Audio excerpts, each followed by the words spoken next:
Kagulat ko. Handang-handa na ba kayo? Kasi ito na naman. Buong Rafa Nadal Academy na patunganga.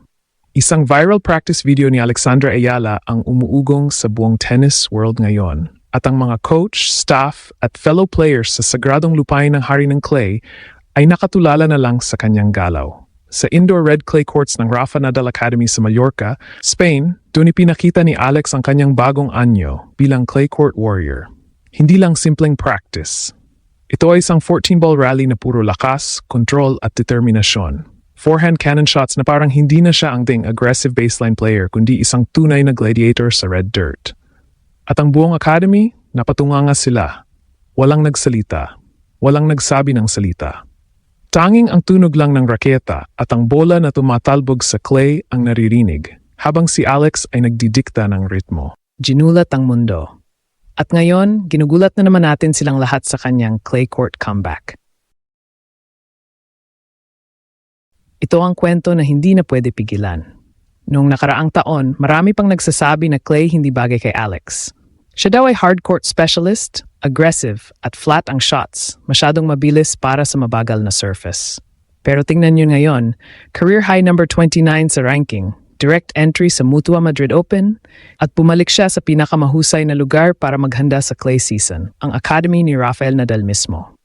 Sa video na mabilis na kumalat sa Instagram stories ng academy, nakita natin si Alex na naglalaro ng may bagong level ng intensity. Ang kanyang footwork, mas mababa na ang center of gravity, mas malalim ang split step, parang pusa na handa sa bawat bounce. Ang forehand niya, hindi na puro flat. May halo na ng heavy topspin para mapanatili ang bola sa loob ng court at mapagod ang imaginary opponent. At ang backhand, ginagamit niya ang slicing technique para pabagalin ang bola, i-disrupt ang ritmo, tapos biglang binabomba ang cross-court winner. Bilang lefty, ang kanyang hooking angle sa forehand side ay nagiging deadly weapon, pushing opponents palabas ng court hanggang sila nang mawawala ng control. Tactical liar pa lang ito, pero ang lalim na. Sa clay, hindi lang power ang kailangan. Kailangan ng patience plus power. At si Alex, may pareho na ngayon. Nakita na natin sa kanyang previous clay tournaments, unti-unti niyang inaayos ang rally tolerance. Mas matagal na niyang kayang panatilihin ang neutral exchanges nang hindi nawawala ang agresyon. Sa video, kitang-kita ang kanyang mental focus. Walang pagod, walang hesitation. Parang sinasabi niya sa buong academy na ito na ang kanyang panahon. At ang pinakamaganda, si Rafael Nadal mismo ang nag-practice kasama niya. In-post pa ni Rafa ang video nila, sabay-sabi na, "It was great to practice with you at Alex Ayala. Next time I will be stronger." Imagine niyo yun.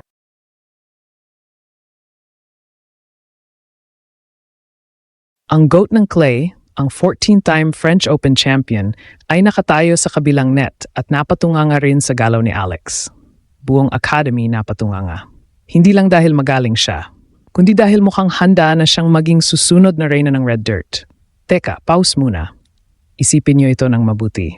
Isang 20 anyos na Filipina mula Quezon City, anak ng tennis coach at dating beauty queen, na lumaki sa academy sa Florida pero laging may bandera ng Pilipinas sa dibdib. Nung bata pa siya, pinagtatawanan pa ng iba sa international circuit. Sino to? Pinay? Baka one and done lang. Ngayon, number 29 sa mundo, Miami Open semifinalist, Grand Slam winner sa main draw, at ngayon ay nagti-training sa pinakamahal na paaralan ng clay tennis sa buong mundo. Ito ang kwento na hindi lang tungkol sa tennis. Ito ang kwento ng isang buong bansa na matagal nang naghihintay ng isang sports icon na talagang kaya nating ipagmalaki sa harap ng mundo.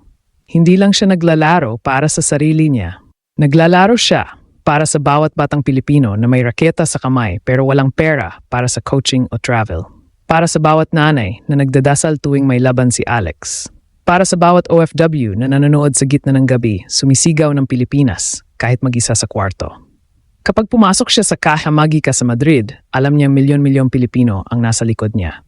Sa puso, sa dugo, sa bawat laban, Alex na naririnig niya kahit nasa kabilang kontinente. Simple pero sharp ang kanyang paghahanda. Una, clay adjustment na talaga. Sa video, kitang-kita ang kanyang bagong arsenal. Slicing backhand para pabagalin ang tempo, biglang forehand bombs para tapusin ang punto, at higher net clearance topspin shots para mapanatili ang bola sa loob habang pinapagod ang kalaban sa mahabang rally. Pangalawa, movement at footwork. Mas malalim na ang kanyang positioning, mas mabilis ang recovery pagkatapos ng bawat shot. Pangatlo, mental game. Sa top 30 level, bawat punto ay pressure. Pero sa practice nito, parang walang takot si Alex. Nasa zone siya, parang sinasabi niya sa clay mismo na, "Ako na ang hari o reyna dito." Analyst brain ko ang nagsasabi, kung ganito ang level niya sa practice, paano pa kaya sa actual Mutua Madrid Open? Kung makakasurvive siya sa first week gamit ang refined clay tactics na ito, papasok na siya sa quarterfinals territory.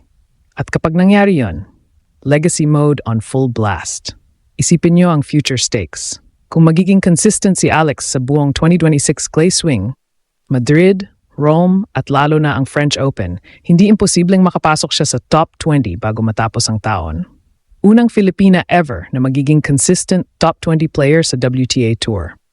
Unang Filipina na magiging seed sa Grand Slams. Unang Filipina na magdadala ng tunay na Philippine tennis era sa mundo. Ito na ang simula ng dynasty. Hindi na one shining moment. Hindi na flash in the pan. Ito na ang bagong normal para sa ating tennis. Mula sa pagiging wildcard lang noong 2024 hanggang sa pagiging direct entry sa WTA 1000 ngayon at training sa academy ni Nadal mismo, lahat ito ay patunay na ang Pilipinas ay hindi na lang nanonood. Tayo na ang nagdidikta ng laro. Alex ay hindi lang naglalaro ng tennis. Siya ang prinsesa na naging mandirigma sa clay court. Siya ang kidlat na galing sa langit ng Pilipinas, bumagsak sa red dirt ng Mallorca at ngayon ay nagpapadala ng mensahe sa buong mundo. Hindi na kayo makakatawa. Hindi na niyo kami mapipigilan. Buong Rafa Nadal Academy napatunga nga sa kanyang viral practice video. At bukas, kapag nagsimula ang Mutua Madrid Open, hindi lang ang Academy ang matutulala. Buong tennis world ang matutulala. Huwag kayong magtaka kung biglang may sigaw sa buong social media. Huwag kayong magtaka kung biglang umiiyak ang nanay niya sa gilid ng court. Huwag kayong magtaka kung biglang trending worldwide ang hashtag Ayala Madrid at hashtag Pinay on Clay. Kasi ito na yon. Ito na ang ginulat ng mundo na matagal nang hinihintay ng Pilipinas. Alexandra Ayala, number 29, direct entry sa Madrid. At ngayon, babawi na talaga sa clay court. Handa na ba kayo? Kasi kami, handa na. Laban Alex. At sa lahat ng doubters diyan, manood lang kayo. Dahil ito pa lang ang simula at ito pa lang ang unang kabanata ng kanyang clay court conquest.